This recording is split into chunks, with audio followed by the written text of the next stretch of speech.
Hi, it's Lee and welcome to a tour of my island Coral.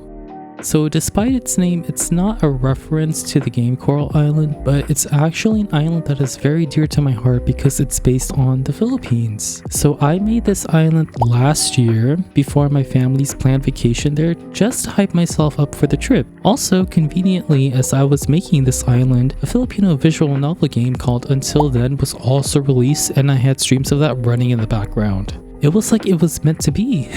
Also, since it is Filipino-American History Month, I thought it was fitting to finally film this island tour and release it on my birthday as well. I really do miss the Philippines and hopefully I can visit again next year. Anyway, let's get back to talking about the island. Now, it doesn't have a strict color scheme. I just wanted it to be colorful because there are many colorful buildings and areas in the Philippines that I wanted to portray that in this island as well. Now, let's look at the map. So down at the bottom of the map, you can find the DA. Feel free to visit if you'd like to get a better look on your own. So for this island, I wanted to include a city near the airport and have the rest of the island be a little bit more natural. I wanted to include this distinction to show that the Philippines not only has city areas, but also beautiful natural vegetation as well. For the purposes of this island tour, we will be exploring the city area first, and then heading towards the left side and going around till we reach the city area again. As for my villagers, I literally just picked whoever gave me the most tropical or Filipino vibes, so we have Bonbon, Pippy, Zucker, Joey, Alice, Sylvanna, Scoot, Audie, Dobie, and Spork. Anyway, let's get started with the tour. Right off the bat, we see the city, or in this case, you can call it a barangay. A barangay is basically a small district, but here's a more formal definition. For this entrance, I really wanted the resident services to be close so you can already experience the city life. So in the front, we have 2 villager homes and then resident services off to the side. Now, let's take a closer look at the area. On the right side here, we have a little seating area and an ATM. Of course, an ATM is a must near airports since visitors will need money for their travels. And this sitting area is here so you can wait for your taxi.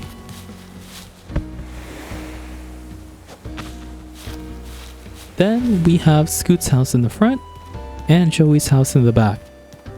I put them close together because you can think of them as family, and since family gatherings are pretty common and significant in the Philippines, I put these 2 tables with food to symbolize that concept with Scoot and Joey. Personally, I remember when I was really young that we'd had gatherings with my relatives like pretty much every week, but unfortunately that stopped when my family moved to the US.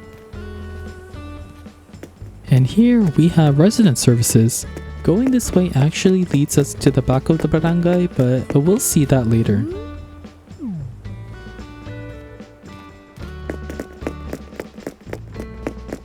Also, where I'm running around right now is where you'll find the gifts for this tour.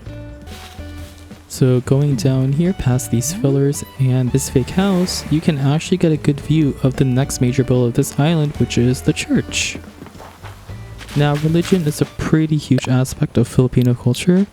A lot of Filipinos are actually Catholic and go to church pretty much every Sunday, so I had to make sure that this was included in my island as well.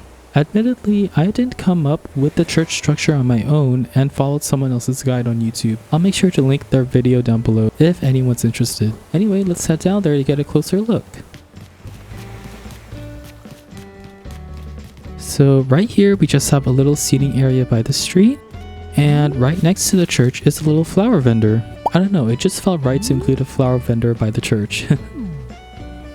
Over here, we have a little restaurant or a carinderia selling some local food for the people.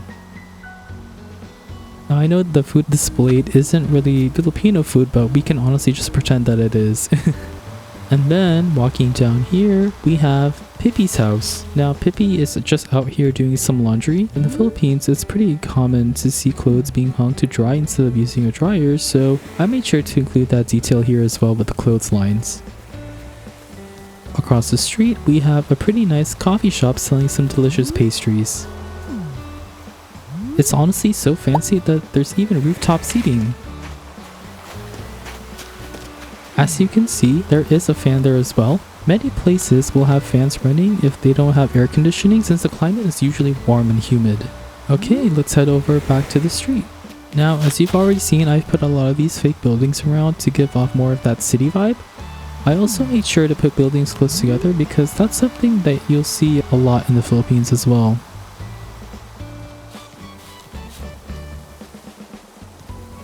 Now over here we have Zucker's home. Zucker is a fisherman and he lives very close to the dock. Fishing is such a big business in the Philippines because a lot of Filipino cuisine contains fish. And then walking over here, we can get a closer look at the ships used for fishing, and we can see that there's some fish on the right hand side left to dry. You can think of those fish as bangus, which is a pretty popular type of fish. People literally love it. Unfortunately, I had a traumatic experience of choking on a sharp fish bone when I was younger, so I don't really enjoy eating fish or seafood that much these days. So going back to the main street, we are heading to the market area. In the Philippines, it's very common to see street vendors around and night markets happening, so I made sure to include lots of street vendors here. So we have various stalls selling all kinds of food and some seating areas where you can enjoy them. With this market being this close to the dock, you pretty much guarantee that the seafood is fresh. Then over here we have Next Cranny. Now I just put some deliveries in the truck near this area. This is honestly something I often do for Next Cranny, but I think it's pretty cute every time, so it's whatever. And then walking over here to the left, we have a little clothing display for Able Sisters. Also another common build that I do, as you've already seen in my Oatberry tour. Honestly, you know, sometimes it's okay to reuse builds and there's really nothing wrong with it. But I did want to take this chance to talk about Filipino malls. A lot of malls are quite huge in the Philippines and a lot of people love to crowd in there just for the aircon. I did really enjoy going to the mall back when I visited, and I would love to go shopping there again and get some items from Filipino brands. Also, converting US dollars to Filipino pesos, it's generally cheaper to buy clothes there. So then if you cross this bridge, we have a little transitional area to the natural part of the island, but we'll take a closer look at that later. Next up to the left is the museum area. Now I just did a classic museum build with a fountain and some stalls. It's a pretty symmetrical build, to be honest, and y'all know I don't really do that much on my islands, but I thought it fit well pretty nicely. Then walking over here, we can actually get a good look at this view by climbing up this hidden ladder. You can already see some parts of the natural area in the background, and I think that it makes a nice backdrop for the museum. We are also standing on a huge fake building, which we'll see more of in a little bit. Once again, walking here, we have more stalls and another transitional area.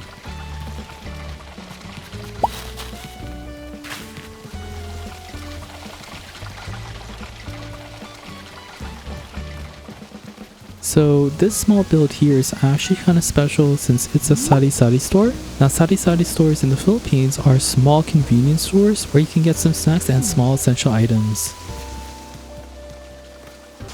So walking down this long road, we can see some natural decorations to the left and the huge fake building on the right. This building actually contains some houses on the upper level as well. Now some parts of the Philippines have homes that are really close to each other like this, so that's what inspired me to do this build. Then here on this corner is Dobie's home, and he also owns a sari-sari store. If we go up this hidden ladder here, we can actually get a good view of this entire build. Unfortunately, we can't really see much of the other homes in the back, but at least you get to enjoy that huge cedar tree in the center. Now heading right will actually lead us back to the entrance, so let's go ahead to the left and cross the bridge. So this is the island's beach resort. Now there are plenty of beach resorts in the Philippines as well, depending on where you go, so I wanted to include one here. Audie is actually the receptionist, so we check in here and get some info about the resort and its facilities. Also, Audie is actually an expat.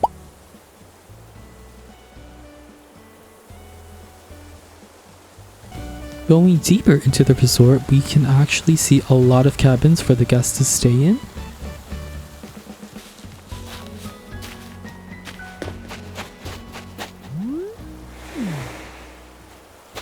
And we have a nice bar by the beach.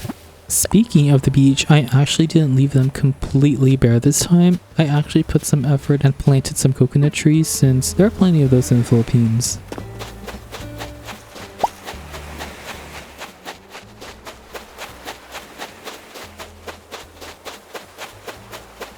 During my trip, I also stayed at a pretty nice beach resort. The room was really cozy and clean, the greenery was really beautiful, and the food was absolutely delicious. Honestly, I would go there again just for the food.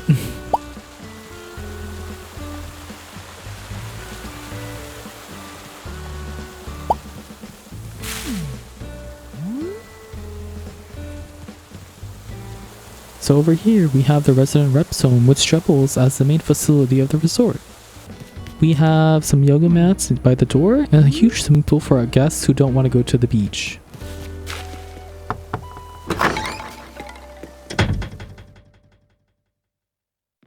Now inside, we have a pretty fancy reception room. You can come here and relax if you want to have some alone time and stay indoors. In hindsight, I should have included the air conditioner item on the wall, but that's okay since we at least have some fans here. Then over to the right, we have some yummy treats and pastries.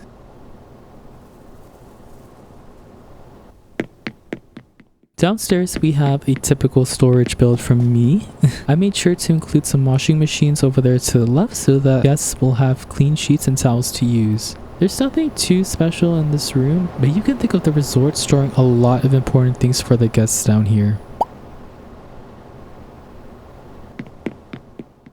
Now upstairs is the resident rep's bedroom. Once again, it's nothing too special, but I just wanted this room to have a nice, clean, and cozy vibe.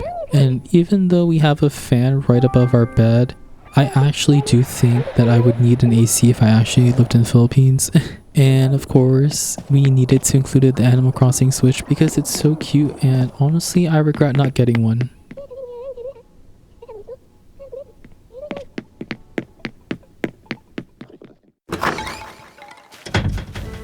Now, going back outside, let's walk on over to the right side and head up this incline here.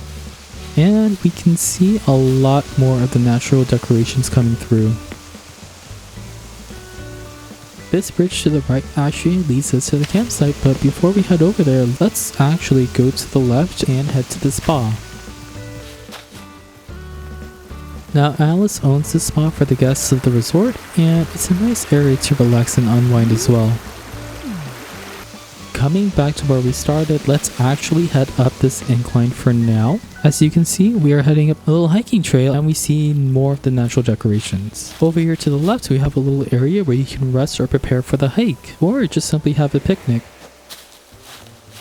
And then coming up over here, surprise surprise, we have a viewpoint. So here is a really nice view of the rock garden and some beautiful vegetation of the island. The Philippines has some really breathtaking views and greenery, so I built this to represent that. Even though it's not the best viewpoint I've done, and you can see a ton of gaps in the back, I'm still pretty pleased with this build. It was definitely a challenge to fit a whole rock garden and landscaping in this small area, so I'm pretty proud of myself for taking on that challenge. Let's cross the bridge and continue onto the trail. So over here we have more views in the background, and if you point your camera down, we can actually see a pretty cute frog pond down below. Now if we continue heading to the right, we are actually getting closer to Sylvanna's house, but before we do that, let's go down the incline to visit the campsite area. So here I did my typical kids tents and campfire seating build, but we can actually head over here and get a pretty nice view of this area.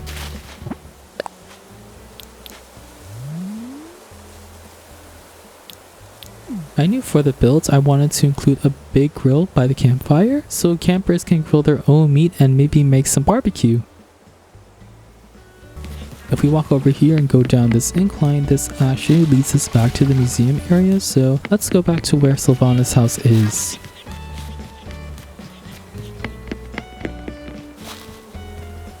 Now for her house, I really wanted to have a lot of white flowers. There's no real significance I can think of to only have white flowers in this area, but I thought it looked really nice with her house. Sylvanna is actually a florist and she owns her own plant shop, so she likes to tend to the flowers and plants of this area.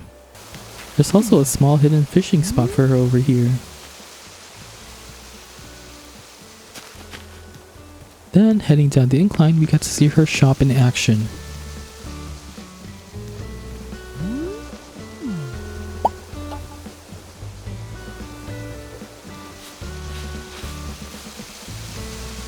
We also have a small picnic spot here, hiding behind some greenery. Now, going down the incline, this is the transition spot that I mentioned earlier that was next to Able Sisters. So, instead of going back there, let's cross the other bridge and head to the big farm. Now, this farm is pretty significant because it represents two big crops and food that Filipinos love to eat: rice and mangoes. I knew I wanted to include a really huge farm just for these two specific food items. I used sugarcane to represent the rice since I thought it looks pretty similar to how rice looks like in the fields, and since we don't have an actual mango tree in the game, I used these mango custom designs instead as though they were already harvested from the trees. Now let's get a closer look at the farm.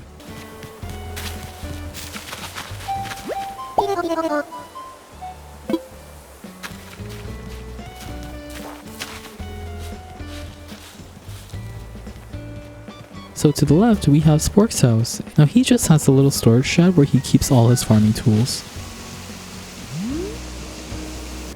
And to the right, we have Bonbon's house, and she just has some produce packaged up and ready to go. There's nothing much on the cliffs besides some floor decorations, so let's head back down.